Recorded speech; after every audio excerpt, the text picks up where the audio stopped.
Screen में क्यों नहीं?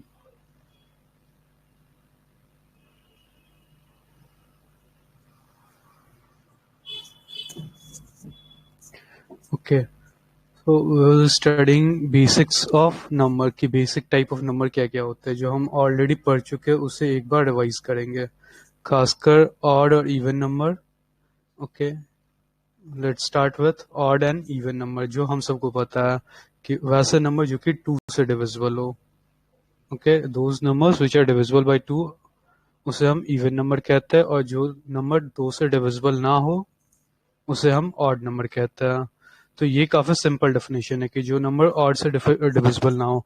पर इसे आप थोड़ा कॉम्प्लिकेटेड करते हैं कि अगर नंबर 2m+1 के फॉर्म का हो, ओके, तो वो ये ना लिख के इक्वेशन में ये यूज करें तो वो नंबर ऑड नंबर कहलाएगा। ओके, सिमिलरली अगर कहीं पे भी किसी भी इक्वेशन में आप नंबर को देख रहे हो 2r के फॉर्म का, आर कुछ भी हो, ओके, R3 हो, 4 हो, तो ये 2r के फॉर्म का नंबर हमेशा इवन नंबर होगा। एंड 2m+1 के फॉर्म का नंबर, क्योंकि जब इस नंबर को हम 2 से डिवाइड करेंगे तो रिमाइंडर 1 आएगा, तो ये हमेशा ऑड नंबर होगा। तो इसके हम ओके इक्वेशंस इसको और कॉम्प्लेक्स करेंगे यूजिंग क्वेश्चंस। तो ऑड नंबर इवन नंबर इतना ही है।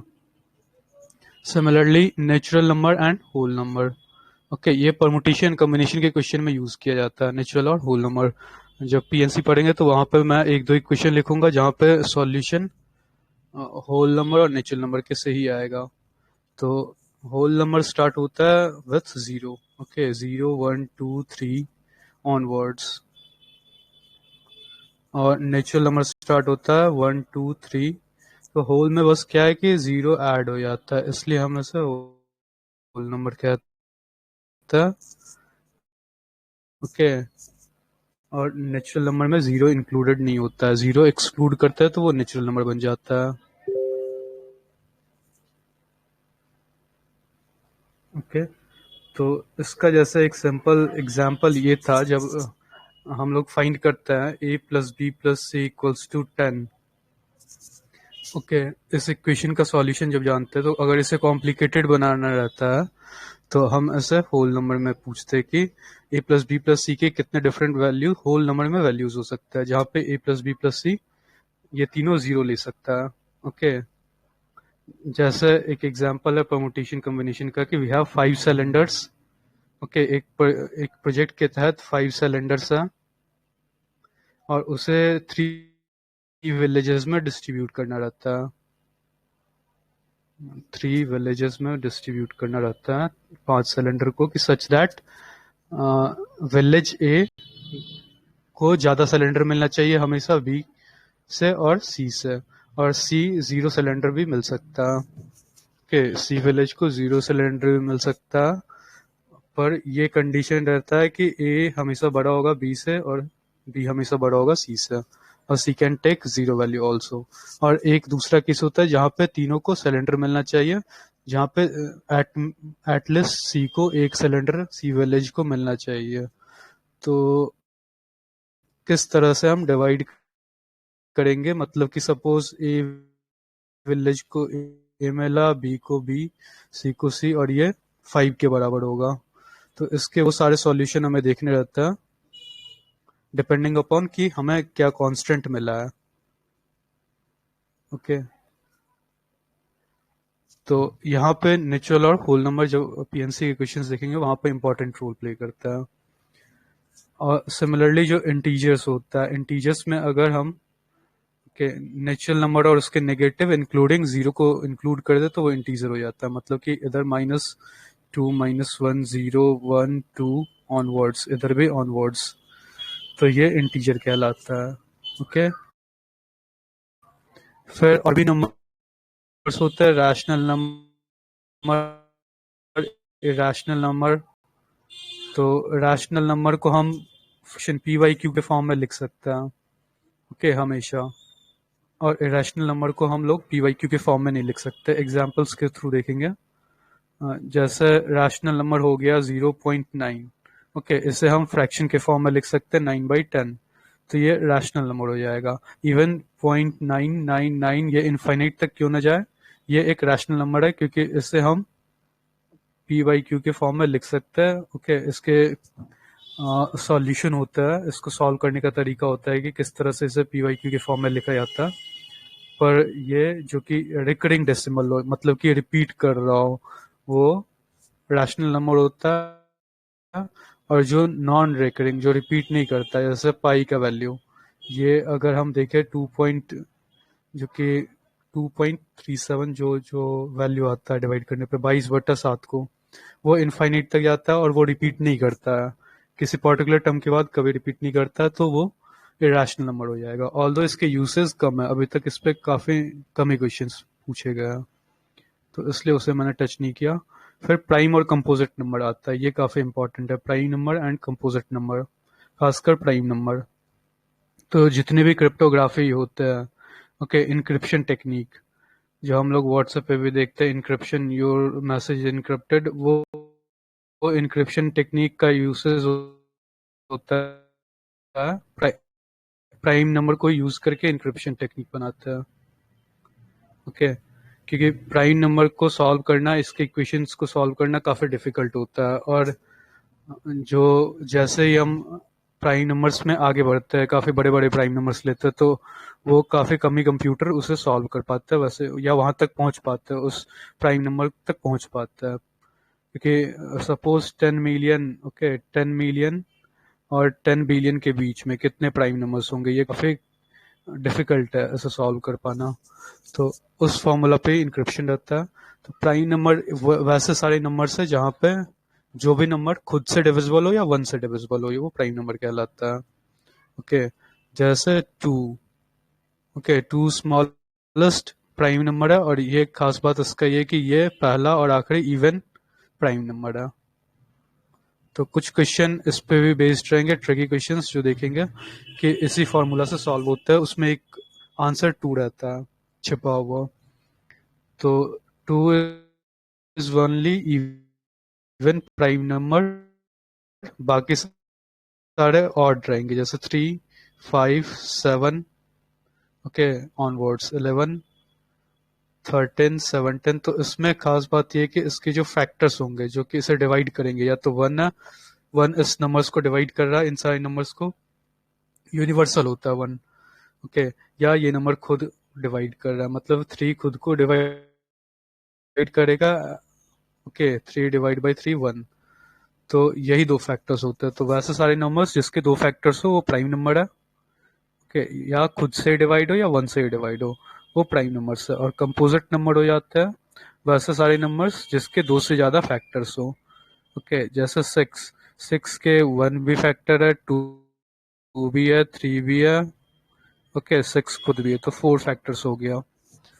तो composite numbers all those numbers जिसके मल्टीपल फैक्टर्स हो, जो कि मल्टीपल नंबर से डिवाइड हो रहा है, और प्राइम नंबर से, ओके, और प्राइम नंबर के दो ही फैक्टर्स है। और कुछ अच्छे प्रॉपर्टीज प्राइम नंबर के होते हैं, जैसा 100, 1 से 100 में कुछ ऐसे प्राइम नंबर्स भी है जिसको रिवर्स करने पे भी प्राइम नंबर आता है, जैसे 13, ओके, इसको रिवर्स करेंगे तो 31 आएगा। तो ये दोनों प्राइम नंबर है 1 से 100 के बीच, और भी हो सकता है, पर ये हमें विजुअल करना दिखाई इजीली देता है।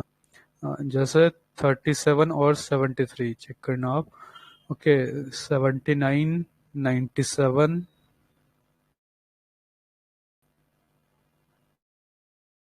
तो ये सारे भी क्वेश्चंस बन सकता है मैथ्स पे। एक एग्जाम में मैं देखा था कि वो वैसे सारे काउंट करने के लिए बोले थे जिसका रिवर्स भी एक प्राइम नंबर हो, 1 से 100 के बीच वैसे कितने प्राइम नंबर्स होंगे।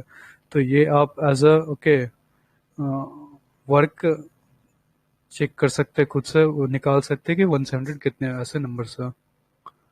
And these are all about numbers जो कि हमें पूछे जाते हैं, ऑल इट लुक सिंपल, पर जो इस पे क्वेश्चंस होते हैं वो थोड़े अब डिफिकल्ट होंगे। तो let's start with some of the properties, okay, even odd formula, और फिर कुछ प्राइम नंबर के प्रॉपर्टीज पे देखेंगे। ओके, तो इसे मैं इरेज कर देता हूँ।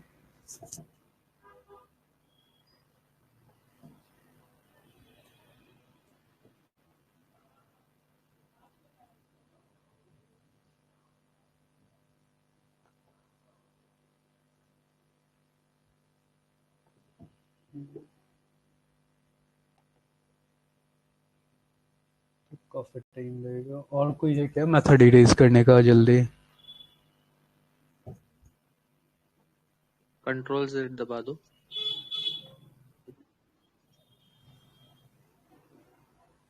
कंट्रोल Z दबाते चलो। अच्छा वो, हाँ रिवर्स में हो जाएगा।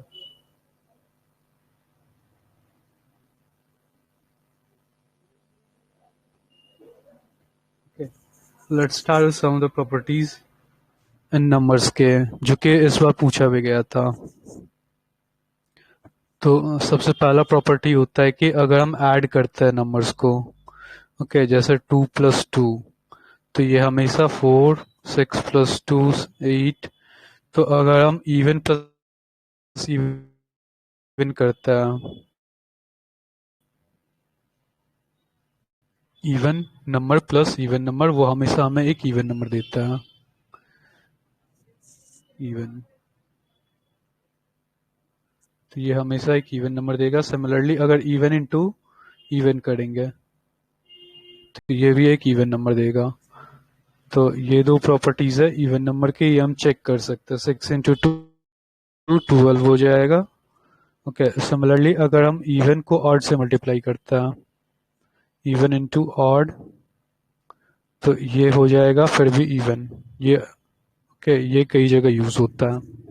Even into odd, like 2 × 3 will be an even number. Similarly, odd into odd, odd into odd, जैसे 5 × 5, ओके, या 5 × 7, तो ये हमेशा ऑड नंबर देगा। Odd into odd equals to odd number, okay.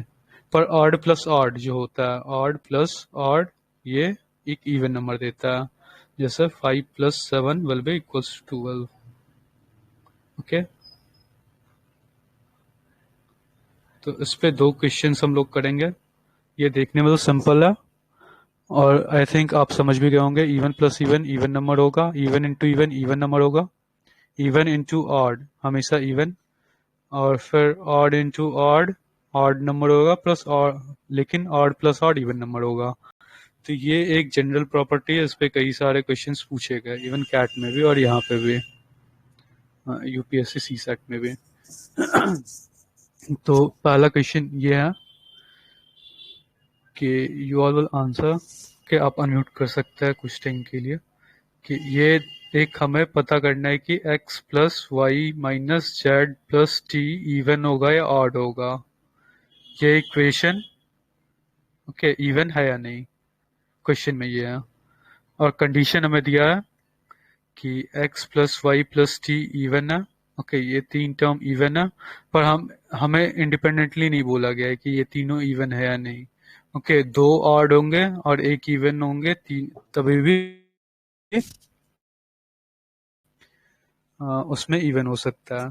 और फिर ओके, पहला स्टेटमेंट ये है, फिर दूसरा स्टेटमेंट है कि टी और जेड ऑड नंबर है।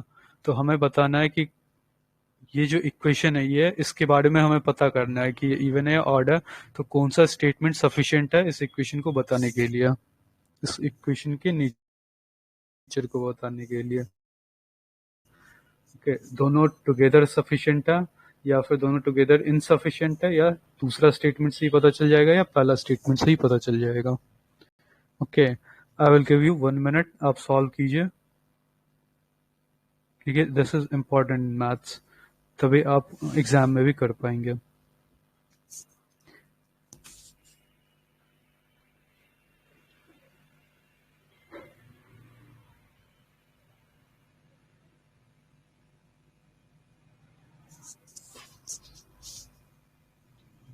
सर सी होगा ना इसका answer?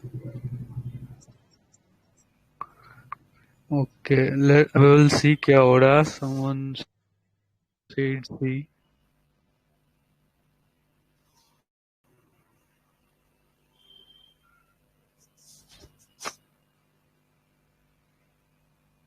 Any more answers? Yeah, C only. Okay, मतलब कि दोनों को जरूरी है, दोनों स्टेटमेंट हमें चाहिए। इस इक्वेशन की नेचर को पता करने के लिए। तो लेट्स सी कि अगर x plus y plus z even है, ओके लेट्स सी, अगर okay x plus y plus t even है, सॉरी, तो ये तीन टर्म तो हमें पता चल गया, x plus y plus t even है, ओके, माइनस जेड ये इवन है, ओके।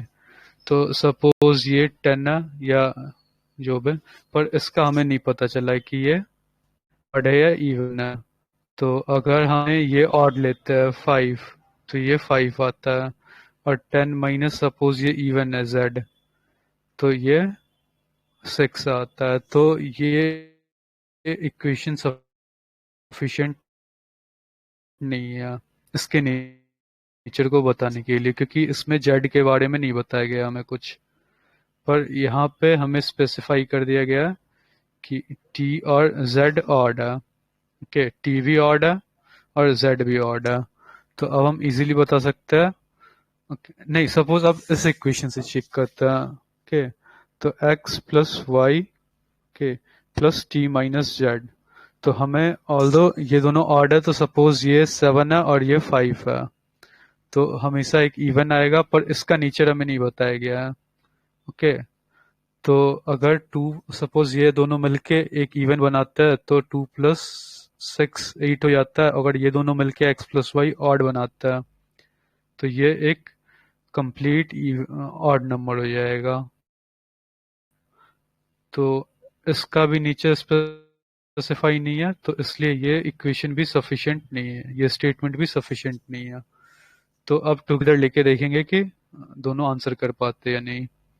तो इसमें तो हमें पता है कि x plus y plus t even है और z ऑड है, तो डेफिनेटली ये इस फॉर्म का इक्वेशन हो जाएगा। x plus y plus t, ये तो इवन है पहले स्टेटमेंट से, सपोज ये 15, ये इवन है तो 16 आया सपोज तीनों को ऐड करने पर, और z ऑड है माइनस z, सपोज 5 है तो 11, मतलब कि ये एक इवन नंबर नहीं है, ये एक ऑड नंबर है, ओके। पर ये दोनों स्टेटमेंट जब मिलता है तो आंसर कर पाता है इस इक्वेशन के नेचर का, ओके। तो ये स्टेटमेंट सही है, both the statements are sufficient to answer the question, okay. Individually हम पहले इंडिविजुअल लेवल पे चेक करें, उसके बाद कंबाइन करेंगे। और सिमिलरली एक और क्वेश्चन है इस पे, हाँ ये भी आप स्टार्ट कीजिए। इसमें मैं क्वेश्चन डिस्क्राइब कर देता हूँ। ए बी सी इंटीजर्स है, मतलब कि ये बताया था मैं इंटीजर का कि ये नेगेटिव वैल्यूज भी ले सकता है, ओके, जीरो भी ले सकते हैं और पॉजिटिव वैल्यूज भी लेंगे, ओके, पर ये डिस्क्रीट वैल्यूज लेंगे, पॉइंट में वैल्यूज नहीं लेते इंटीजर, हमेशा डिस्क्रीट लेते हैं, -1 -2 -3, ओके, ये भी हो सकता है, जीरो भी हो सकता है, 1 2 3 भी हो सकता है, पर इंटीजर्स ये नहीं होगा। 1.5 will never be N integer, similarly -2.5 ये भी इंटीजर नहीं होगा, ओके। तो ये सारे वैल्यूज इंटीजर में काउंट होता है। तो अगर यहाँ पे स्टेटमेंट दिया गया ये तीनों इंटीजर है, तो क्या ये इक्वेशन इस इक्वेशन से बड़ा होगा या नहीं, a minus B plus C will be greater than a plus B minus C, ये ट्रू है या नहीं, ये ट्रू है या फॉल्स है, ओके। तो पहला स्टेटमेंट है बी नेगेटिव है, ओके, दूसरा स्टेटमेंट है सी पॉजिटिव है। तो हमें बताना है, I will give you 1 minute, आप सॉल्व कर सकते हैं इसे।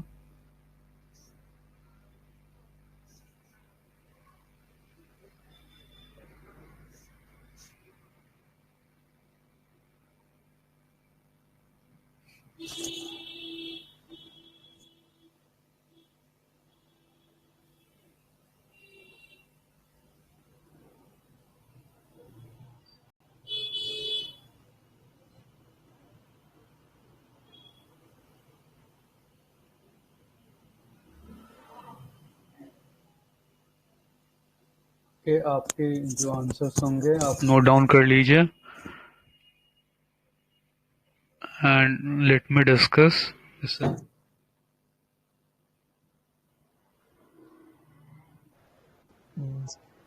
सी आएगा इसका भी। both statements are okay necessary. Okay, let's सी। तो पहले में बी नेगेटिव है, तो ए के बारे में भी नहीं बताया गया, सी के बारे में भी नहीं बताया गया, मतलब कि ए प्लस सी माइनस, ओके ओके, -10 सपोज ये है। तो ए प्लस बी का वैल्यू सपोज -10 है, तो ए प्लस सी ये एक, ओके, पर इसका नेचर हमें नहीं बताया गया, तो हम स्पेसिफाई नहीं कर सकता कि ये पॉजिटिव है या नेगेटिव है। सपोज ए प्लस सी -20 आ गया, तो ये टोटल वैल्यू इसका -10 हो जाएगा। और सिमिलरली यहाँ पे अगर पुट करेंगे A minus C plus B, okay, तो यहाँ पे भी -10, ए माइनस सी -10, पर स्टिल वी हैव डाउट कि इसका सपोज ए माइनस सी 0 आ गया, ओके, ए और सी बराबर है, तो ये दोनों बराबर हो जाएंगे, तो ये स्टेटमेंट अलोन नहीं कर सकता इस क्वेश्चन का आंसर। सिमिलरली इस स्टेटमेंट को देखेंगे कि ये अलोन कर सकता है कि नहीं, तो इसमें भी A minus B, okay, plus suppose C का वैल्यू 20 है, is greater than A plus B -20, इसमें भी हम डिसाइड नहीं कर पाएंगे। सपोज ए प्लस बी -10 आया, ओके, तो ये टोटल मिला के या ए प्लस बी, ओके, 0 आया, या फिर हाँ, अगर नहीं नेगेटिव में आ गया काफ़ी वैल्यू, तो देखते हैं। ए प्लस बी अगर -50 आ गया, तो -50 प्लस 20 -30 हो जाएगा लेफ्ट हैंड साइड में, और राइट हैंड साइड में ए प्लस बी को अगर -50 है तो ये -70 हो जाएगा। ओके, यहाँ पे एक कंडीशन में तो फुलफिल हो रहा है कि ए प्लस बी का वैल्यू अगर हम कुछ भी लेंगे माइनस में, ओके, तो ये बड़ा हो रहा है। और अगर ए प्लस बी पॉजिटिव वैल्यू है, सपोज 100 है, ओके, और 120 हो गया, और यहाँ पे भी ए प्लस बी, ओके, 100 हो गया और -20, तो यहाँ 120 हो जाएगा, यहाँ 80, फिर भी ये बड़ा है, ओके। और अगर 0 लेते हैं, ए प्लस बी 0 हो गया, 0 प्लस 20 इज ग्रेटर देन 0 -20, यहाँ पर तो सी पॉजिटिव पे हमें दिख रहा है कि ये है, फिर भी एक बार मैं क्रॉस चेक कर लेता हूँ, ओके। तो इस तीन वैल्यूज पे मैंने चेक किया है। एक बार ए प्लस बी सपोज काफी नेगेटिव हो गया, -50 हो गया, क्या -100 हो गया, तो भी यहाँ पे ऐड कर रहा है, तो और यहाँ सब्ट्रैक्ट कर रहा है, ओके, तो ये बड़ा ही होगा, ये वाला वैल्यू।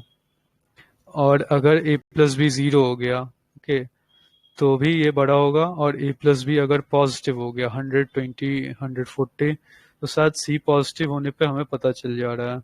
स्टेटमेंट 2 आपका कैसे आया आंसर, कोई डिस्कस कर सकता है? तो ये फिर ट्रिकी क्वेश्चन में आ जाएगा।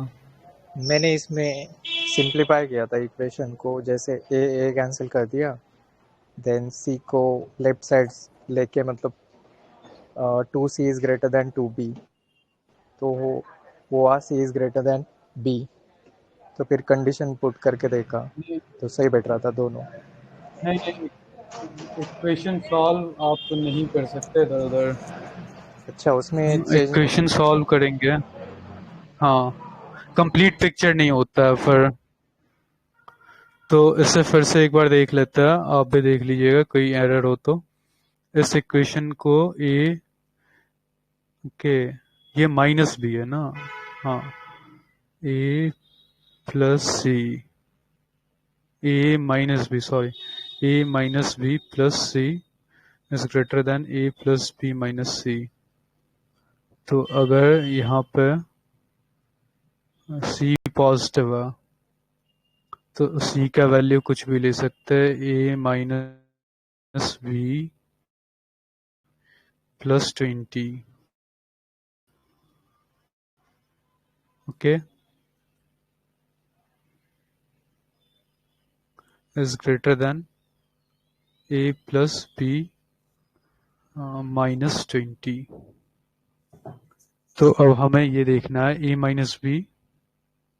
ए माइनस बी तीन वैल्यूज ले सकते हैं, पॉजिटिव, नेगेटिव या फिर जीरो। ओके, ये ए माइनस बी सपोज ए काफ़ी ज़्यादा बड़ा है, 500 है, ये 100 है।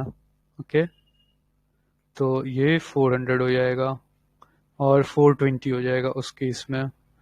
ये बड़ा है कि नहीं, 500 प्लस 100 600, ओके, -20, ओके 580 से। तो इसमें अगर एक कंडीशन में तो ये खड़ा, और इस कंडीशन में रिवर्स आना चाहिए, तब आंसर दोनों को मिला के होगा।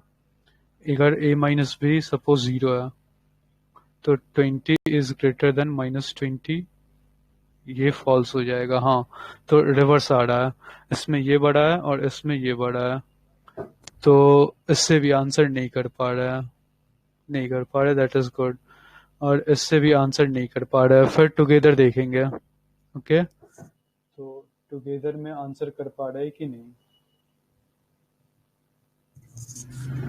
टुगेदर में अगर बी नेगेटिव है, बी का कुछ वैल्यू हो गया -20 और सी +40, तो ए +20 +40 is greater than A plus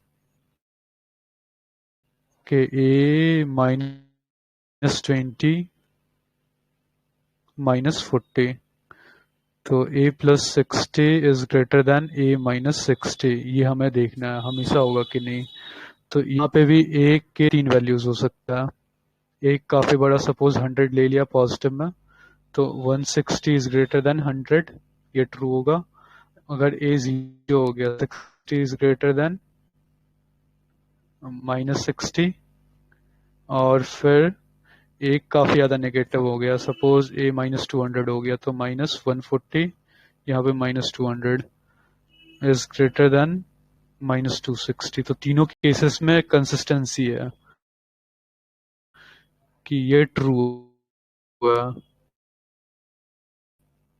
तो टुगेदर, हाँ, together both the statement together are necessary to answer the question. वहां पर शायद मैंने इक्वेशन गलत लिया था।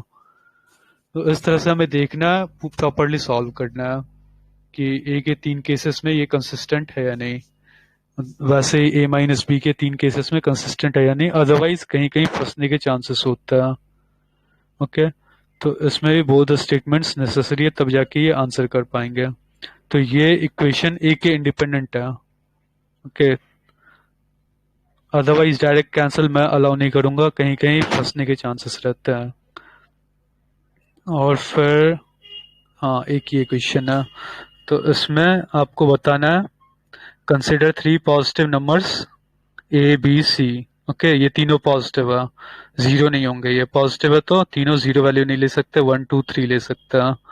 ए and b are odd number, तो ए हमेशा 5 या 7 इस फॉर्म का रहेगा, और बी भी हमेशा 7 9 11 इसी फॉर्म का रहेगा, ऑड नंबर है। Okay, while C is an even and positive, C का भी नेचर बता दिया गया है, तो कौन सा स्टेटमेंट ट्रू है। ये जो एक्सप्रेशन है ये एक ऑड नंबर है, ये एक्सप्रेशन एक इवन नंबर है, ये एक्सप्रेशन एक ऑड नंबर है। तो इसमें से इस चारों में से आपको बताना है। ओके, आपके पास 1 मिनट है।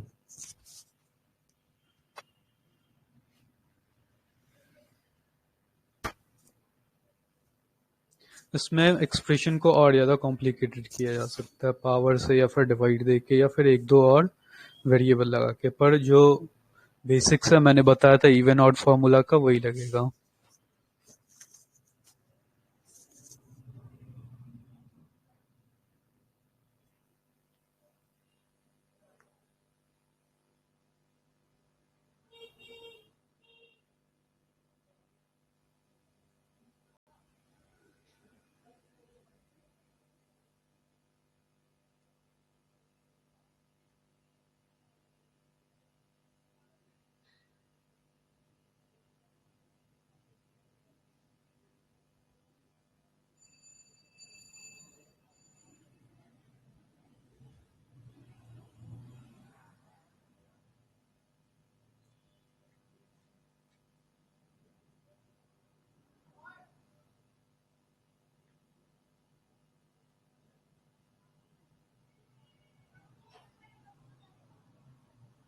ऑप्शन ए है क्या answer 1 and 3? Okay, let's check option A और किसी को कहना है? ऑप्शन 3। ओके हाँ ऑप्शन 3, मेरा भी वो ऑप्शन 3 आ रहा है। 1 and 2 सी, ऑप्शन सी। हाँ okay these are two people, let's check now। तो अब चेक करते हैं a इंटू बी स्क्वायर और a square into b square. तो a and b are odd number, तो a इंटू बी से expand करेंगे और similarly into a into b. तो इसमें मैंने क्लियरली बोला था जब दो ऑड नंबर को मल्टीप्लाई करते हैं तो वो एक ऑड ही नंबर रिजल्ट करता है। ओके जैसे 5 इंटू 5 या 5 इंटू 7 हमेशा 35 एक ऑड नंबर है। तो यहाँ पे तीन नंबर को ही मल्टीप्लाई करेंगे तो वो भी एक ऑड नंबर ही आएगा। ओके सिमिलरली 4 नंबर को ही मल्टीप्लाई करेंगे तो ऑड ही नंबर आएगा और फिर इस दोनों को ही मल्टीप्लाई करेंगे ऑड आएगा। तो ये ट्रू है हमारा। ओके सिमिलरली ये भी ऑड नंबर ही होगा ऐसा, पर यहाँ पे सी आ गया है लास्ट में और सी एक इवन नंबर है तो ये एक इवन नंबर होगा। और यहाँ पे एडिशन का साइन है तो एडिशन का साइन में देख लेता है ए स्क्वायर इंटू बी। ओके ये क्या हो जाएगा, ये एक ऑड नंबर हो जाएगा, तीन ऑड नंबर को मल्टीप्लाई करते हैं इंटू ए स्क्वायर एक ऑड नंबर हो जाएगा, बी स्क्वायर भी ऑड नंबर, ये ऑड प्लस ऑड हो जाएगा। यहाँ पे एक ट्रिक ये है कि ऑड प्लस ऑड इवन होता है। ओके तो ऑड प्लस ऑड इवन होता है, जैसे 5 + 7 12 होता है। तो ऑड इंटू इवन क्या हो जाएगा, ये एक इवन नंबर हो जाएगा, मतलब ये थर्ड इज रॉन्ग। ओके तो ये सही है, ये सही है 1 and 2। Okay third is wrong, so c is the correct answer इसका।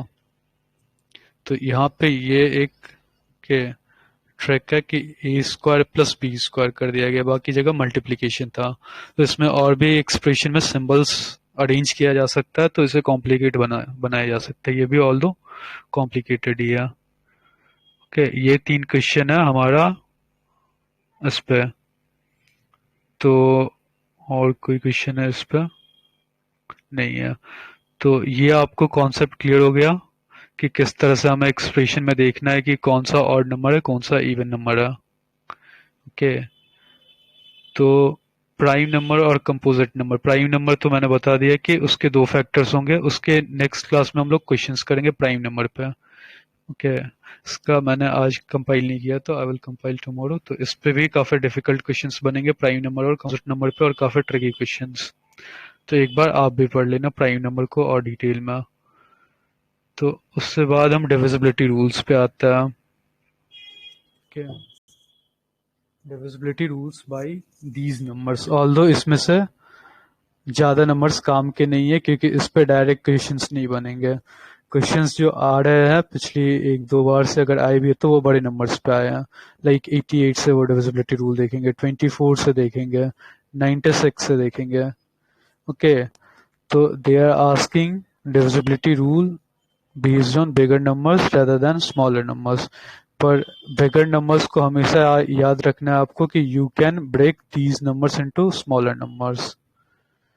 ओके इससे स्मॉलर नंबर्स में आप ब्रेक कर सकते हैं इजीली और फिर आप चेक कर सकते हैं उस स्मॉलर नंबर से डिविजिबिलिटी रूल को कि वो जो सपोज हमने 88 को ब्रेक कर दिया 11 इंटू 8 में, तो अगर कोई भी एक हमें 5 9 7 6 4 5 7 8 ओके ये बड़ा सा नंबर है, ये डिविजिबल है या नहीं 88 से, तो हमें चेक करना है कि ये 11 से डिविजिबल है या नहीं पहले तो।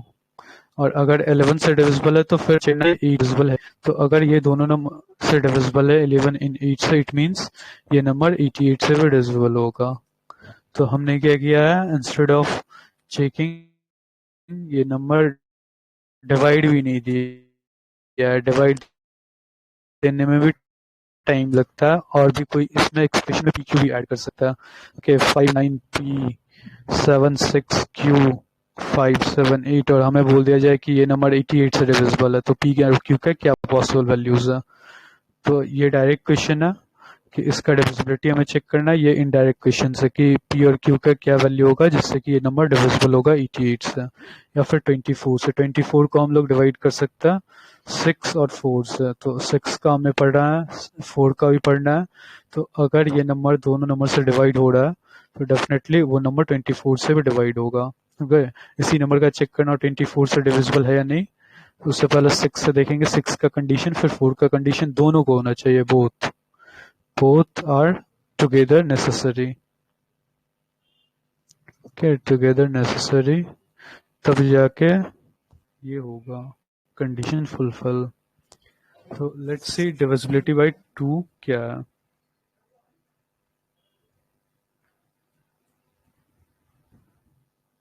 तो divisibility bye 2 is just simple, कोई भी नंबर का लास्ट डिजिट जो होना चाहिए वो 2 4 6 8। ओके, 2 के टेबल में आएगा 0, तो वो नंबर 2 से डिविजिबल हो जाएगा। ओके, जैसे 590, ये 2 से डिविजिबल है, तो इसमें उतनी ये सबसे इजीएस्ट है। 590 या 7182 ये भी 2 से डिविजिबल है, या 9564 ये भी 2 से डिविजिबल है।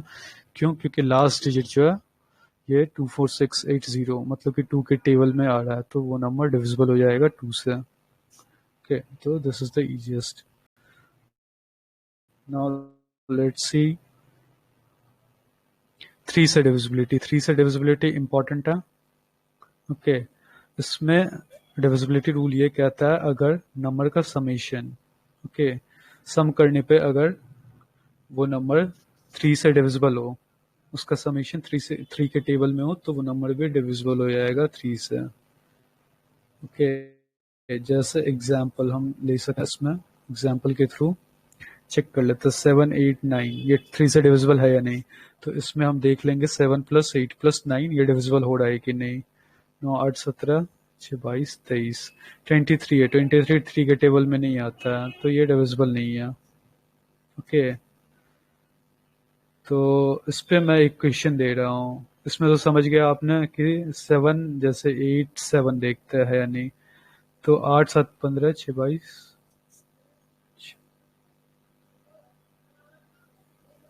इसमें 22 आ रहा है ना, या 21 आ रहा है, 17, ये 24 आएगा, सॉरी ये 24 आएगा, ये डिविजिबल होगा।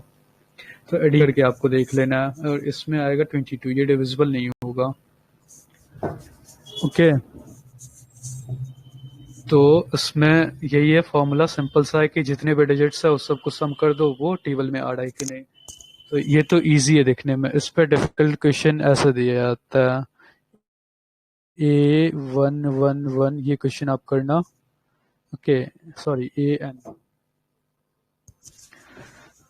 3 एक्सप्रेशन दे रहा हूं आपको मैं। A789 equals to 11111 789 time, 789 times 1 लिखा जाएगा। A823 ये इक्वल्स टू 111, ये क्या हो रहा, हाँ ये क्वेश्चन भी एक एग्जाम में आया हुआ है, 111 823 टाइम्स। ओके, और A79 इक्वल्स टू 111, ये एक्सप्रेशन 79 टाइम्स, मतलब कि जितना वो सबस्क्रिप्ट में लिखा है उतने टाइम्स हमें, एक बार, हाँ ये क्यों हो रहा है, तो ये 79 टाइम्स है। तो इसमें से कौन सा प्राइम नंबर है ये आपको बताना है हमें। A789 प्राइम नंबर है, या A823, या E79। ओके, तो क्वेश्चन में फिर से रिपीट कर रहा है। A789 सबस्क्रिप्ट में इक्वल्स टू 111 789 टाइम्स, ये 1। A823 equals to 111 823 times, A79 equals to 111 79 times. तो इसमें कौन सा प्राइम नंबर है, कौन सा नहीं है? सर मिडिल वाला प्राइम होगा।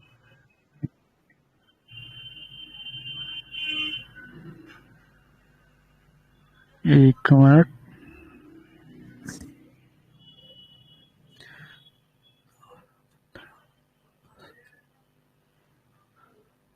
यहाँ पे 2 कर देते हैं तो ज़्यादा इजी है, क्योंकि उसमें मैं भी फंस जाऊंगा। तो ये 2 रख लो आप। 822 थोड़ा इजी कर देता है, उसमें डिफिकल्ट हो जाएगा। 822 कर लो आप इसे, और ऐसे कर लो 78, 79 नहीं 78 कर लो इसे। ये 878 है, ये 822 है, और वो 789 ही रहेगा। ये बेसिकली ट्रिकी क्वेश्चन है, इसमें आपको बस प्राइम नंबर पूछ के फंसाया जाता है। ऑल्दो ये 3 के डिविजिबिलिटी रूल से बनता है क्वेश्चन ऐसे वाले। कोई भी प्राइम नंबर नहीं है ना इन तीनों में से? फिर तीनों नहीं है, क्योंकि इसमें हम सबमिशन करके देख लेंगे। तो सबमिशन करने पे तीनों 3 के टेबल में आएंगे। तो ये किसी एग्जाम में पूछा था और मुझे याद था, इसलिए मैंने यहाँ पर लिख दिया था। तो जिसे समझ नहीं आया वो तीनों देखिए 111 अगर कितने भी टाइम्स लिखा रहेगा उस सबको ऐड कर देना है। अगर वो 3 के टेबल में आ रहा है तो वो प्राइम नंबर होगा ही नहीं, क्योंकि उसका एक डिविजर जो है, एक फैक्टर जो है वो ये 3 हो जाएगा। और हमने प्राइम नंबर का डेफिनेशन पढ़ा था कि प्राइम नंबर के जो फैक्टर होता है वो 2 ही फैक्टर होते हैं, या तो वो नंबर या तो 1। तो तीनों के केस में हमने देख लिया कि वो ये यहाँ पे 111 सबको ऐड करेंगे, यहाँ प्लस साइन लगा के हर जगह प्लस का साइन लगा दो आप। तो it's just adding these 3 number 789 को जो जोड़ने पे होता है। ओके, क्योंकि ये 789 टाइम्स होगा तो 111 789 हो जाएगा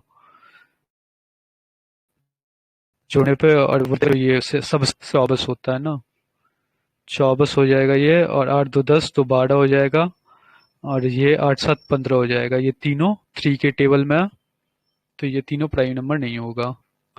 तो इम्पोर्टेंट ये है कि although these expression seems to be very difficult, पर ये इजी होता है, इसमें मतलब कि कुछ ट्रिक छुपा रहता है। तो ये था डिविजिबिलिटी बाय 3 का।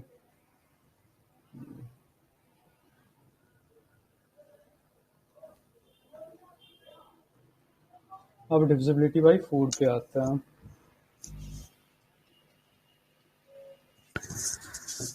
तो डिविजिबिलिटी बाय 4 ये कहता है कि अगर कोई नंबर का लास्ट 2 डिजिट लास्ट 2 डिजिट अगर 4 से डिविजिबल है तो वो नंबर भी डिविजिबल हो जाएगा। जैसे कोई भी एक बड़ा नंबर लेते हैं 9586556, तो इंस्टेड ऑफ इतने बड़े नंबर को डिवाइड करने से बजाय हमें बस ये लास्ट के 2 नंबर देखना है और चेक करना है ये डिविजिबल है या नहीं 4 से। और डेफिनेटली ये 4 से डिविजिबल है 1 और 4 10 टाइम्स जा ओके, तो इट मीन्स ये नंबर भी 4 से डिविजिबल हो जाएगा। ओके, तो ये इजी रूल है कि लास्ट के 2 डिजिट देखना है। कोई भी एक एक्सप्रेशन लेते हैं 79645, लास्ट के 2 डिजिट देखना है 45 आ रहा है, ये 4 से डिविजिबल है? नहीं है 4 से डिविजिबल, क्योंकि ये 11 पॉइंट समथिंग आएगा, तो ये नंबर नहीं होगा 4 से divisible. This is all about divisibility 4। Okay, और डिविजिबिलिटी बाय 5 जो कहता है वो है लास्ट का जो डिजिट होगा या तो इधर इट विल बी 0 और इट विल बी 5। यही 2 फॉर्म की हो सकता है डिविजिबिलिटी बाय 5 से। तो या तो सपोज 7960 ये डिविजिबल होगा 5 से, डेफिनेटली यस, लास्ट के डिजिट या तो 0 या 5 है। और वही 7985 ये भी होगा, पर 7962 ये नहीं होगा। तो यहाँ तक पढ़ लिया हमने 1 2 3 4 डिविजिबिलिटी। तो एक क्वेश्चन करते हैं डिविजिबिलिटी रूल पे। ओके, हाँ ये क्वेश्चन है डिविजिबिलिटी रूल पे 5 से। If m and n are integers में पॉजिटिव नेगेटिव दोनों है वैल्यू और ये डिवाइड हो जा रहा है 5 से, तो कौन सा स्टेटमेंट है जो कि नॉट नेसेसरली ट्रू है, ये हमें बताना है कि इसमें से कौन सा एक्सप्रेशन है कि ट्रू नहीं होगा। ओके 25 इक्वल्स टू दो बार 5 से देख लेंगे डिवाइड हो रहा है कि नहीं एक्सप्रेशन। और 10 का डिविजिबिलिटी रूल तो हमें पता ही है 0 होगा लास्ट में, तो इसमें आपको बताना है।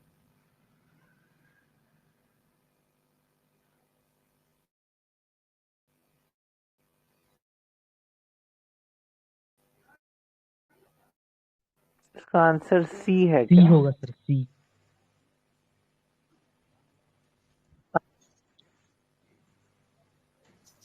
ओके आंसर सी कुछ लोगों का आ रहा है।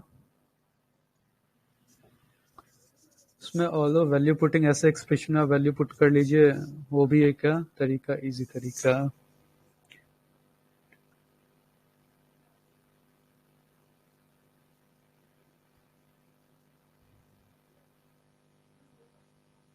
ओके लेट्स चेक कि क्या है इसका आंसर। तो m और n इंटीजर है, डिविजिबल बाय 5 है, मतलब कि m भी 5 ओके 5 के फॉर्म का होगा। 5 इंटू 1 के, यहाँ पे 1 2 3 4 माइनस 1 2 3 4 जो भी हो सकता है, और n भी होगा 5p के फॉर्म का, p 1 2 3 4 जो भी हो सकता है। तो ये मैं थियोरेटिकली कंस्ट्रक्ट कर रहा हूँ, आप एक इक्वेशन में वैल्यू भी पुट कर सकते हैं, k का वैल्यू कुछ भी होगा तो उस हिसाब से ये -5 -10 10 k जब 3 होगा तो ये 15 हो जाएगा। पर जो जनरल एक्सप्रेशन है वो इस फॉर्म का लिखा जा सकता है सिमिलरली इस केस में भी। तो m-n करके देखेंगे, m-n क्या होगा 5k - p। ओके तो k - p भी z लिख सकते हैं, मतलब कि 5z के फॉर्म का है, तो ये ट्रू हो सकता है। के माइनस पी इसलिए मैंने डिफरेंट हो सकता है, ऑल्दो के माइनस पी 0 भी हो सकते हैं तो भी डिविजिबल होगा ही। तो ये 5z का एक्सप्रेशन आ रहा है। Similarly m square minus n square, तो 5k का स्क्वायर माइनस 5p का स्क्वायर, तो ये 25k square minus p square आ रहा है। तो ये k square minus p square को भी हम लोग z1 डाल सकते हैं, मतलब कि 25 z1 के फॉर्म का नंबर आ रहा है, ये डिविजिबल होगा 25 के टेबल से। ये भी सही है, ये भी सही है। और m plus n is divisible by 10, मतलब कि 5k प्लस 5p, ये हो गया, मतलब कि 5k प्लस p। तो k प्लस p को हम क्या लिख सकते हैं z2, 5z2 के फॉर्म का। तो ये कुछ कंडीशन में डिविजिबल होगा, कुछ कंडीशन में डिविजिबल नहीं होगा, मतलब कि जब z2 3 होगा तो ये वैल्यू 15 हो जाएगा, पर z2 2 होगा तो ये 10 हो जाएगा। तो ये समटाइम्स डिविजिबल होगा, समटाइम्स नॉट डिविजिबल होगा, तो नॉट नेसेसरली ट्रू ये हो जाएगा, कभी हाँ कभी ना, ये वाला कंडीशन। तो C is the correct answer. Okay तो इस टाइप के क्वेश्चंस आते हैं, और इसमें you don't need so much depth of concept, you just need basic concepts. Okay तो अब डिविजिबिलिटी बाय 6 7 8 9 ओके 10 11 देखेंगे।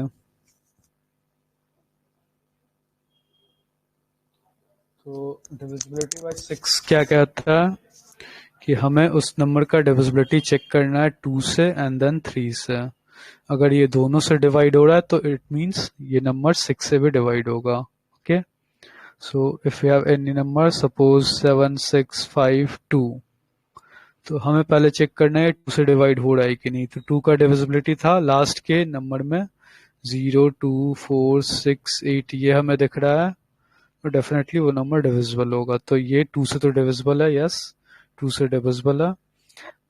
लेट्स सी कि ये 3 से डिविजिबल है या नहीं। तो 3 के डिविजिबिलिटी में हमें सबको ऐड करना है, 7 + 6 + 5 + 2, तो ये हो जाएगा 7 6 13 5 18 2 20 20 हो रहा है ये, तो ये डिविजिबल नहीं है।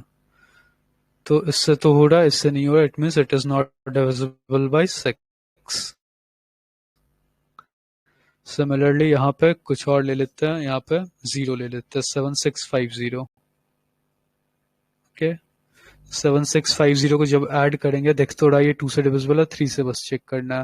इस तीनों को तो 18 आ रहा है, 18, तो ये डिवाइड हो रहा है 3 से। Okay, this is divisible by 3, or this number is also divisible by 2.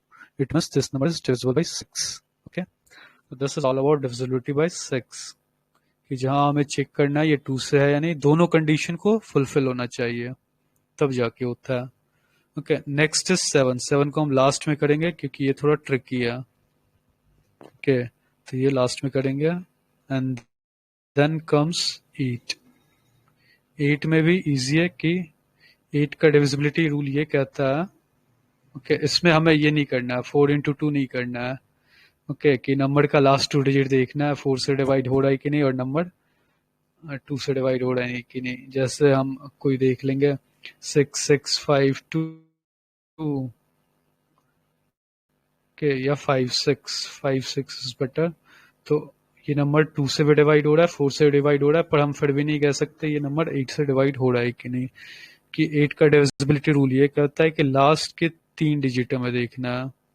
Okay, instead of 2 digit, 4 के केस में 2 डिजिट था, इसमें हमें देखना है कि लास्ट के 3 डिजिट्स डिवाइड हो रहा है कि नहीं 8 से। तो we have to check 656। Okay, 6 हटा के ये तीनों नंबर को देखना है 8 से डिवाइड हो रहा है कि नहीं। तो आप देखिए 6 8 2 हो रहा है, it means this number is divisible by 8। Okay, तो कोई भी बड़ा नंबर हो, ये एक 9586556, इसके लास्ट के 3 नंबर को उठाना है, 556 को।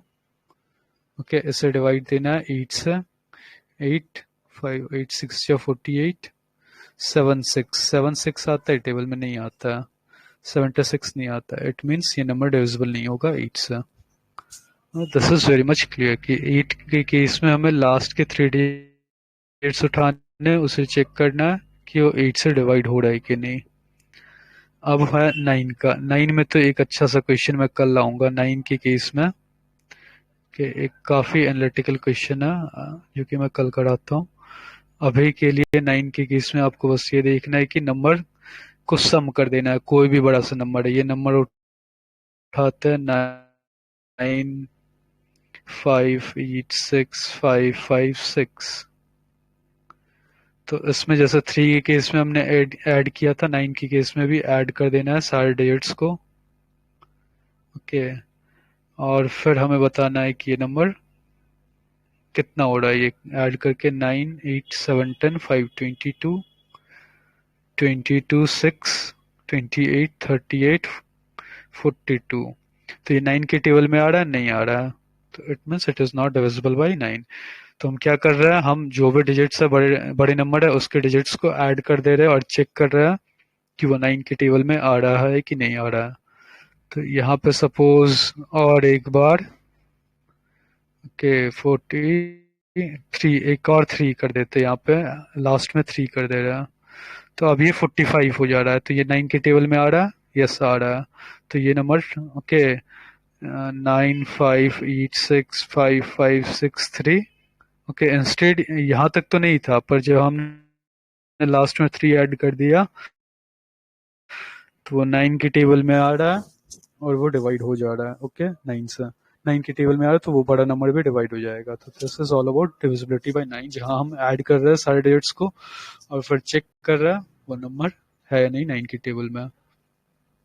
अब लास्ट है डिविजिबिलिटी बाय 11। ओके, जो इससे 12 का भी होता है, 13 का भी होता है, पर this is more than sufficient 11 तक। और एक 7 का बचा, 7 का मैं बताऊंगा। तो 11 में ये कहते हैं कि हम जैसे यही नंबर लिया हमने 9 5 8 6 5 5 6 3। ओके, तो इसके इवन प्लेसेस इस डायरेक्शन से जाएंगे, इवन और ऑड प्लेसेस में। तो ये ऑड प्लेस है, ओके, ये भी ऑड प्लेस है, 1 ना, ये फर्स्ट प्लेस है, ये सेकंड प्लेस है, ये थर्ड प्लेस है, ये फिफ्थ प्लेस है, ओके, ये सेवन्थ प्लेस है। तो जितने भी ऑड प्लेसेस है उसको मैं सर्कल कर दे रहा हूँ, ओके, और जितने भी इवन प्लेसेस है उसके ऊपर स्टार लगा दे रहा हूँ। तो इस दोनों स्टार्स को ऐड कर लेना, मतलब कि जितने भी इवन के प्लेसेस के नंबर है उस सबको ऐड कर लेना, और जितने भी ऑड के प्लेसेस हैं उसे भी ऐड कर लेना, ओके। फिर दोनों को सब्ट्रैक्ट कर देना।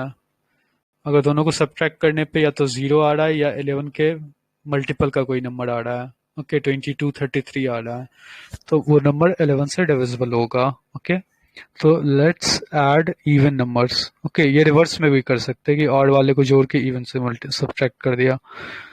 तो इवन प्लेसेस वाले नंबर को ऐड कर रहा है, तो 6 + 5 11, 11 और 8 9 10 प्लस 9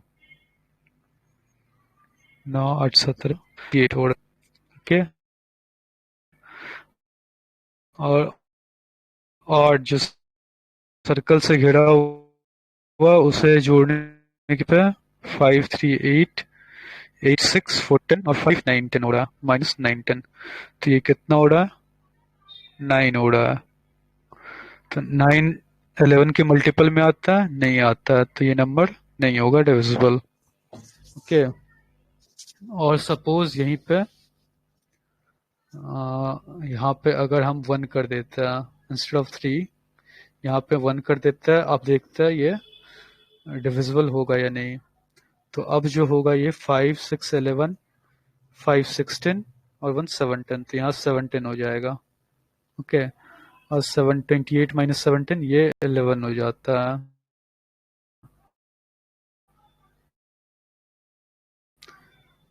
तो ये डिविजिबल हो जाएगा अब, ओके। पहले अगर यहाँ 3 था तो नहीं होगा, पर अब जब मैंने 1 किया तो मतलब ये बड़ा सा नंबर डिविजिबल हो जाएगा 11 से, okay. This is all about divisibility. और 7 का अब एक स्पेशल केस है जहाँ पे थोड़ा डिफरेंट रूल लगता है। 7 के केस में ये रूल है कि यहाँ पे करते हैं 7 का रूल,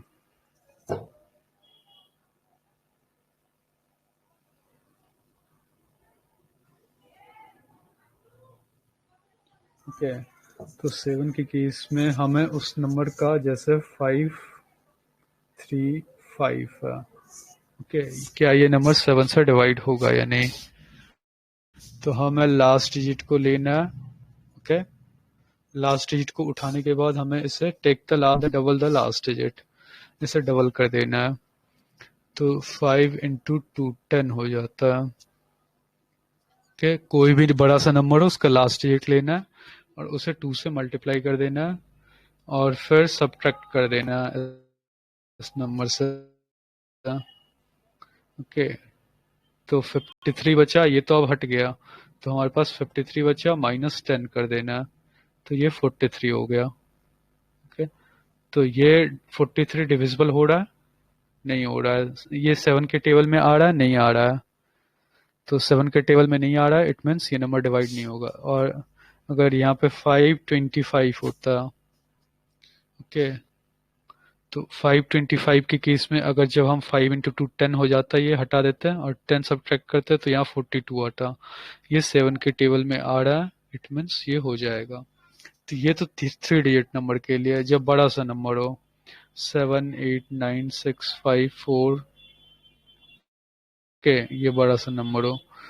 तो ये पहले ये हट गया, यहाँ पे 8 सब्ट्रैक्ट करना है, तो यहाँ पे कुछ आएगा 7 5 9 8 7, ओके। ये भी बड़ा है, तो इससे फिर हटाना है इस नंबर को, इस 7 को हटा देना है और 14 माइनस करना है, ओके। 14 माइनस करने के बाद यहाँ पे 1 8, ओके, 8 7, फिर भी ये बड़ा है, हमें काफी दिक्कत होगा, तो 1 फिर हटाना है हमें और यहाँ पे 2 सब्ट्रैक्ट करना है, डबल करते जा रहा हूं मैं, ये हट गया, और यहाँ पे 786 हो जाएगा। अभी भी ये बड़ा है, इसे यहाँ से हटाना है, ये 2 यहाँ पे सब्ट्रैक्ट करना है, इसे हटा देंगे तो यहाँ पे 6 और यहाँ पे 6। तो ये पता है 66 नहीं आता है, और ये कर क्या रहा है, लास्ट डिजिट को हटा रहा है, उसे डबल कर रहा है, उसे सब्ट्रैक्ट कर रहा है रिमेनिंग से। तो ये प्रोसेस कंटिन्यूस करते जा रहे हैं जब तक हम छोटे से छोटे को पता नहीं चल जाता कि ये डिविजिबल है या नहीं 7 से। तो ये 7 की डिविजिबिलिटी रूल है। ओके, ये समझ में आ गया होगा आई थिंक। ये बड़ा नंबर ऑल दो दिख रहा है, पर उसके लास्ट डेट को हटाते जाएंगे, हटाते जाने के बाद उसे सब्ट्रैक्ट करते जाएंगे तो वो सिंप्लीफाई हो जाता है। तो let's do question on divisibility rule. Okay, तो ये एक क्वेश्चन है डिविजिबिलिटी रूल का इजी सा।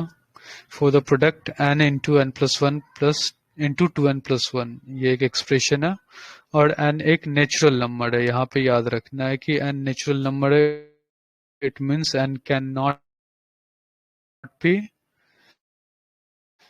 0, n का वैल्यू 0 नहीं होगा। होल नंबर के केस में n का वैल्यू 0 होती है, रहता है। कहीं कहीं होल नंबर में लिख देगा तो होल नंबर के एक केस में n का वैल्यू 0 हो जाता है, तो वो चेक करना पड़ता है, फिर पर्टिकुलर केसेस हो जाते हैं। Okay, which one of the following is not necessarily true? तो ये हमेशा इवन होगा, इट इज इवन। ये डिविजिबल बाई 3 होगा। ओके, ये 237 से कभी नहीं डिविजिबल होगा, और divisible by the sum of square of first and natural number. Sum of square of first natural number ये आप अभी रहने दे सकते क्योंकि ये समेशन सीरीज पे हो जाएगा, क्योंकि मैं अभी नहीं बता रहा। Sum of square of first and natural number ये होता है 1 का स्क्वायर प्लस, गेस्ट नहीं सकता, 1 स्क्वायर 2 स्क्वायर 3 स्क्वायर। ओके, इसका समेशन जो होता है टिल n स्क्वायर तक, n into n plus one by 2n plus one 2n plus one by 6 होता है, कुछ ये एक्सप्रेशन होता है। तो ये अभी तो नहीं समेशन वाला होता, तो ये एक्सप्रेशन रहने दीजिए। और ये तीनों आप बता सकते हैं कि ये एक इवन नंबर होगा, डिविजिबल बाई 3 होगा, या नेवर डिविजिबल बाई 257 होगा।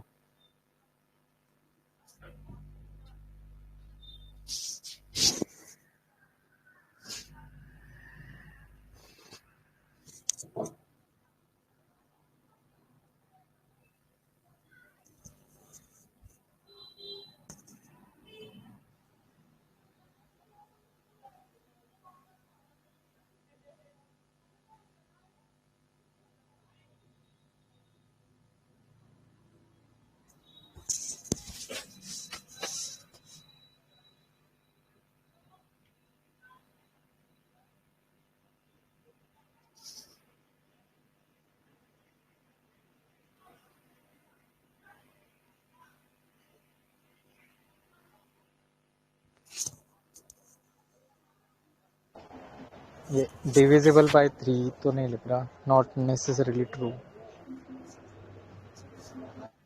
ओके, ये वाला आपको नॉट नेसेसरी ट्रू लग रहा। और भी कोई?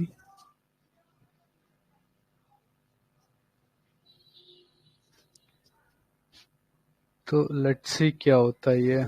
अगर n एक, यस कोई,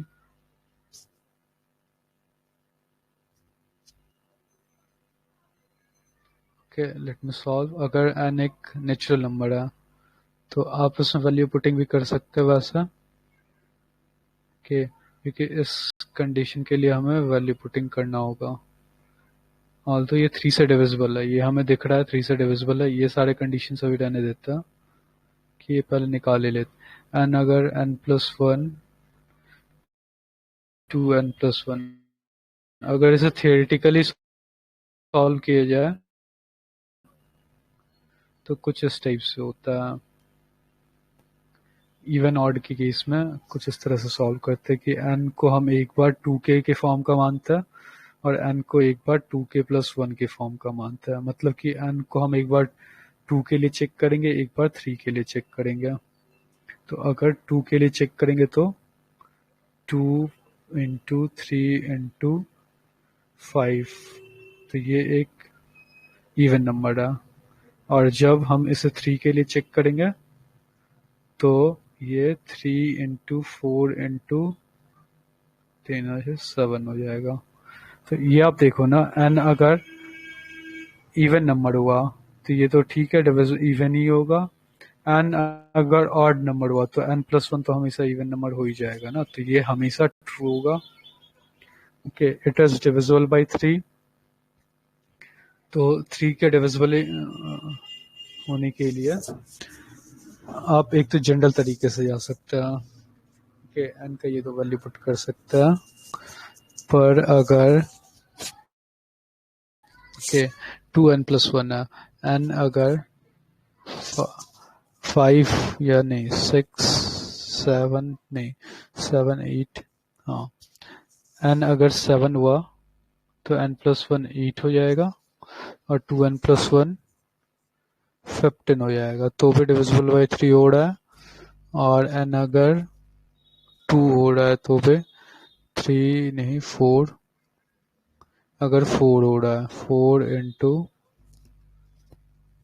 5 इंटू 9, तो भी तो 3 से ये डिविजिबल हो रहा है। आपका किस केस में ये नहीं आ रहा 3 से डिविजिबल? नहीं, मैं समझ गया सर, वो 1 लिया था मैंने, बट वो बाद में डिविजिबल हो जाता है। सही है। अच्छा, हाँ, तो ये भी ट्रू है। ओके, तो इसमें वैसे जनरल कंडीशन ये लगा के चेक करेंगे, एक बार इनको 2k+1 के वैल्यू पुट करेंगे, फिर देखेंगे एक्सप्रेशन किस फॉर्म का हो रहा है, और एक बार इनको 2k+1 के फॉर्म का लेंगे और 237 से डिविजिबल हो रहा है कि नहीं। It means never divisible by 237। एक कंडीशन में तो हो जाता है 237 से डिविजिबल, तो 237 को जस्ट देख लेते 3 से डिवाइड करके, 3 7 जा 3 9 जा, तो यहाँ पे क्या पुट करेंगे कि ये 237 हो जाएगा जब n का वैल्यू हो जाएगा इसका हाफ, 112 115 118, हाँ 118 n के लिए। n जब 118 होगा तो 118 इंटू 1910 इंटू 237 हो जाएगा ये एक्सप्रेशन का वैल्यू। इट मीन्स ये एक कंडीशन में डिविजिबल हो जाएगा 237 के। सर या तो n का वैल्यू को 237 हो जाए, या इसको डिफिकल्ट करने के लिए n को एक ब्रैकेट में डाल देते कि n belongs to 1 to 100, n हमेशा 1 to 100 के बिलोंग करेगा, तो डिफिकल्ट हो जाएगा क्वेश्चन कि तब हमें मैक्सिमम वैल्यू 201 हो जाएगा यहाँ पर, तब नेवर का कंडीशन सेटिस्फाई हो जाएगा। अदरवाइज जब हम इसमें बाउंड्रीज नहीं दे रहा तो ये एक ऐसा कंडीशन आएगा जब ये डिविजिबल हो जाएगा। तो इसे कॉम्प्लिकेट करना है तो हमें बाउंड्री देना पड़ेगा कि n 1 to 100 ही होगा, और बाकी ये भी शायद नॉट नेसेसरली ट्रू होगा, तो ये बाद में देखेंगे। अभी के लिए ओके, ये वाला 4 1 पे जाता है कि ये नॉट नेसेसरली ट्रू है। ओके, तो ये था डिविजिबिलिटी पे क्वेश्चन। एक और क्वेश्चन है सर, ये 237 कैसे नहीं डिविजिबल हुआ? नेवर डिविजिबल है ना, एक कंडीशन में डिविजिबल हो रहा है जब n का वैल्यू या तो खुद 237 हो जाए या फिर n का वैल्यू 118 हो जाए 118। हाँ यस सर, समझ में आ गया। यस। हाँ, तो ये एक कंडीशन में हो जाए, तो इसे कॉम्प्लिकेट नहीं किया गया। अगर कॉम्प्लिकेट किया जाता तो n का बोल दिया जाता कि n बिलोंग्स टू 1 to 100 या 1 to 115, ओके, या 1 to 117, 117 तक ये n बिलोंग करता है। ये कॉम्प्लिकेटेड हो जाता तब ये ट्रू हो जाता। तो वैसे भी क्वेश्चन हमें ध्यान में रखने हैं जहाँ पे n के ऊपर कंडीशन हो, यहाँ पे तो कंडीशन नहीं है। अब आते हैं क्वेश्चन एक और, ये फाइनल क्वेश्चन रहेगा मेरा के डिविजिबिलिटी रूल पे ही, ये वाला आपको देखना है। ये 6 डिजिट नंबर है P0125Q और ये डिवाइड हो रहा है 24 से। ओके, तो हमें कितने मैक्सिमम पॉसिबल कॉम्बिनेशन P और Q के पॉसिबल है यहाँ पर,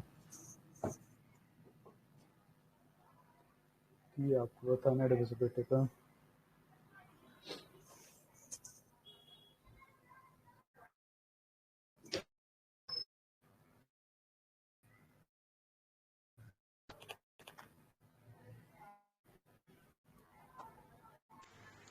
सर डी। 5 पॉसिबल कॉम्बिनेशन आपका आंसर आ रहा है। और कहने का 02468 ये होना चाहिए क्यू की वैल्यू। Okay, let's check. ये चेक कर रहा मैं। और किसी को आंसर, क्योंकि ये क्वेश्चन बेस्ड है अभी मैंने जो पढ़ाया।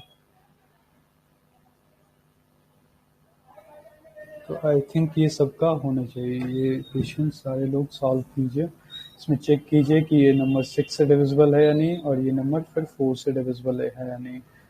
तो अगर ये नंबर, इस पे 6 का डिविजिबिलिटी भी अप्लाई कीजिए, इस पे 4 का भी डिविजिबिलिटी अप्लाई कीजिए। ओके, ये दोनों का अगर अप्लाई करेंगे तो ये पॉसिबल कॉम्बिनेशन निकल जाएगा। तो हमें ब्रेक करना है, बड़े नंबर को दो छोटे नंबर का अप्लाई करना है। तो लेट्स चेक। सबसे पहले 4 का डिविजिबिलिटी रूल लगाते हैं। 4 का कहता है कि लास्ट 2 डिजिट 5Q ये डिविजिबल होगा 4 से। It means 5Q, Q has to be इधर 2, Q हैज टू बी इधर 6, और भी कोई कॉम्बिनेशन है नहीं है शायद।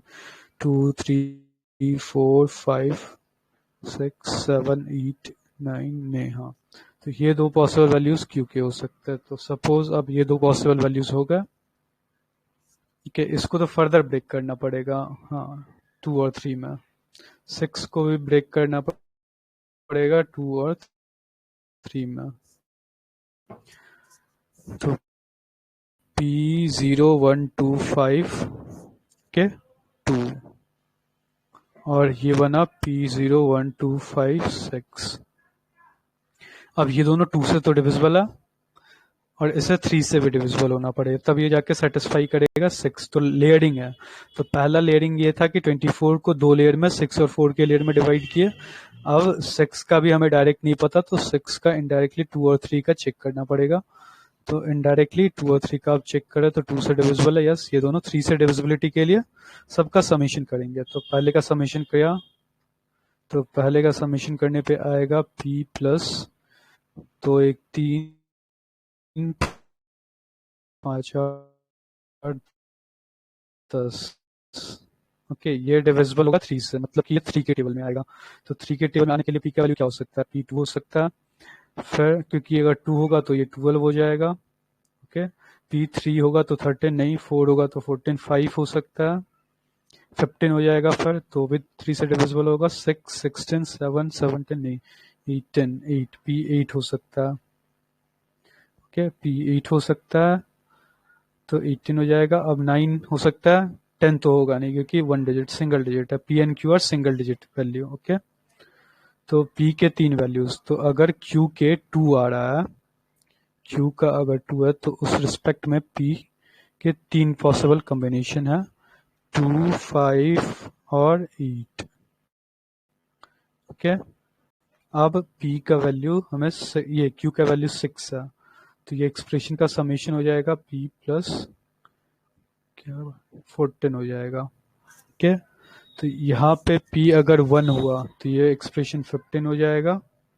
ओके, और P अगर 2 होगा तो 16, 3 होगा तो 17, 4 होगा तो 18। ओके, 4 होगा तो ये 18 हो जाएगा। 5 हुआ, 5 P का वैल्यू तो 9 10, 6 अगर हुआ P का वैल्यू तो 20 नहीं 7 होगा। हाँ, P का वैल्यू 7 होगा तो 21 हो जाएगा। ओके, P का वैल्यू 147, फिर 7 के बाद 8 पे नहीं होगा, 9 पे 23। ओके, तो Q अगर 6 हुआ तो P का वैल्यू ये 3 हो सकता है, 1 4 7। तो ऐसे कितने पॉसिबल कॉम्बिनेशन हो गए? 6 1। ओके, इसको P और Q के फॉर्म में लिखते हैं, 1 6। ओके, 1 4 नहीं 4 6 और फिर 7 6। चेक कर लो आप भी, 7 पे हो रहा है ना, 7 चौक 21। हाँ, तो ये 3 वैल्यूज यहाँ से और ये 3 वैल्यूज 2 2। ओके, 2 2 और फिर 5 2 और फिर 82, ये 3 वैल्यूज यहाँ से हो रहा है। तो टोटल इसमें से कोई आंसर नहीं है, 6 है इसका ऑप्शन। तो ये आप क्रॉस चेक कर लीजिए। तो ऐसे 6 पॉसिबल कॉम्बिनेशंस हो रहे हैं जहाँ पे पी और क्यू के वैल्यू कुछ पुट करने पे ये डिविजिबल हो रहा है 24 से। Okay, is that correct? Understood? आप सबको समझ में आया? Yes yes sir. तो आज के ओके इतना ही। अगर कोई क्वेरीज है तो आप पूछ सकते हैं इतने कंटेंट पे जो अब तक मैंने पढ़ाया। बाकी क्वेश्चंस कल की क्लास में देखेंगे। कोई स्पेसिफिक क्वेरीज तो मैं जल्दी आंसर करने की कोशिश करूंगा। ओके ओके, तो कल की क्लास में हम लोग फिर से डिविजिबिलिटी को एक्सटेंड करेंगे। ओके, एक दो क्वेश्चन में जो 9 वाला एक अच्छा सा क्वेश्चन है वो लेके आऊंगा कि वो काफी डिविजिबिलिटी रूल बाय 9 है, वो काफी एनालिटिकल क्वेश्चन है। डिविजिबिलिटी के बाद हाँ रिमाइंडर थ्योरम, रिमाइंडर पे देखेंगे कि एक बड़ा नंबर को जैसे 2 पे पावर 82 को जब डिवाइड करेंगे 3 से तो क्या रिमाइंडर आएगा। तो ये रिमाइंडर इजी होता है, उतना ज़्यादा टफ नहीं है। तो रिमाइंडर पे देखेंगे। फिर हम लोग देखेंगे फैक्टर्स पे। फैक्टर्स पे भी अच्छे क्वेश्चन बनता है जहाँ पे कोई 96 का कितने फैक्टर्स है। ओके, फैक्टर्स में मतलब कि कौन कौन से नंबर 96 को डिवाइड करता है। तो फैक्टर्स टॉपिक देखेंगे, रिमाइंडर देखेंगे और फिर यूनिट डिजिट देखेंगे। ये 3 आई विल ट्राई कि ये कंप्लीट कर दूं।